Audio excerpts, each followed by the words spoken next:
28 जुलाई 2016 की वो काली रात जिसने यूपी ही नहीं बल्कि पूरे देश को हिला के रख दिया।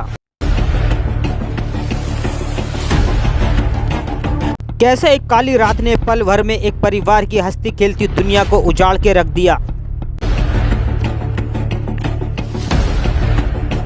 14 साल की एक नाबालिग लड़की जिसके साथ दरिंदों ने दरिंदगी की सारी हदें पार कर दी। घटना की जगह बुलंदशहर नेशनल हाईवे 91, समय रात के 1:30 बजे।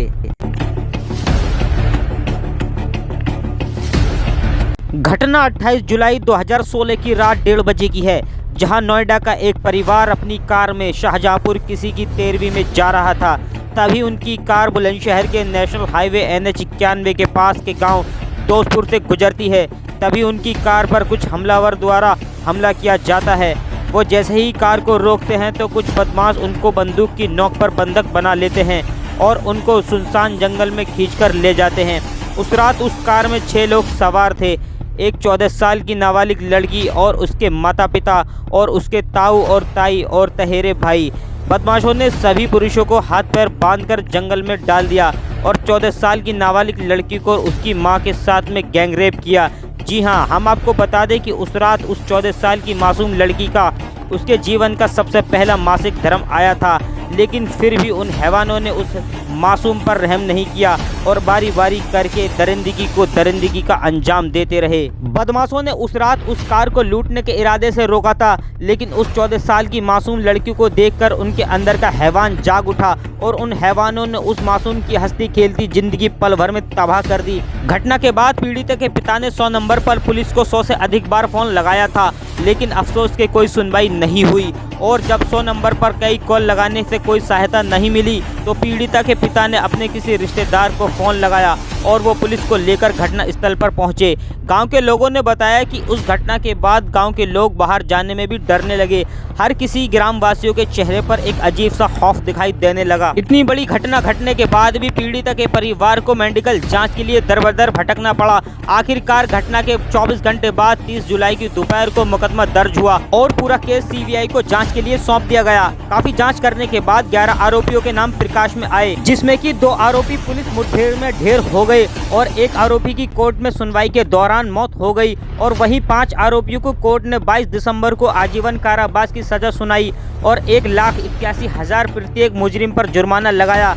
अगर आपको लगता है कि ऐसी घटनाओं पर आवाज़ उठाना जरूरी है तो इस वीडियो को ज़्यादा से ज़्यादा शेयर करें, क्योंकि खामोशी अपराधियों की सबसे बड़ी ताकत होती है। जी हां दोस्तों, आप तस्वीरों में देख सकते हैं कि किस प्रकार से पुलिस आरोपियों को अपनी कड़ी गिरफ्त में गिरफ्तार करके जेल भेज रही है।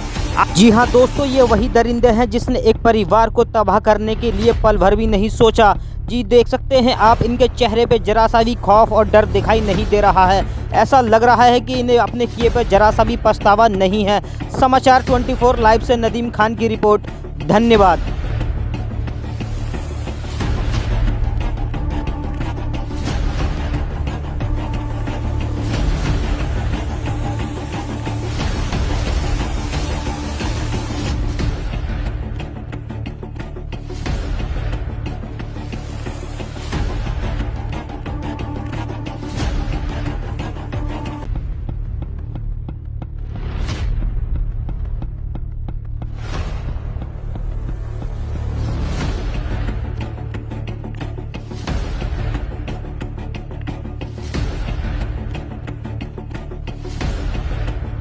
मामले में आज कोर्ट का फैसला आया है। कितना का फैसला सुनाया गया है, कितना दंड लगाया गया? 5 के 5 आरोपियों को आजीवन कारावास की सजा सुनाई गई है और प्रत्येक अपराधी पर माननीय न्यायालय के द्वारा 1,81,000 रुपए प्रत्येक पर अर्थदंड आरोपित किया गया है, जिसमें से आधा जो अर्थदंड है वो माता को और पीड़िता को मिलेगा। अच्छा, किस तरह के साक्ष्य थे और आपकी दलीलों में से कौन सी ऐसी दलील रही जो मील का पत्थर साबित? कुल 25 गवाह अभियोजन के द्वारा माननीय न्यायालय के समक्ष पेश किए गए थे। 169 जो प्रपत्र थे अभियोजन के वो साबित किए गए थे और जो DNA मिला है वो उससे मुकदमे को बहुत बल मिला था।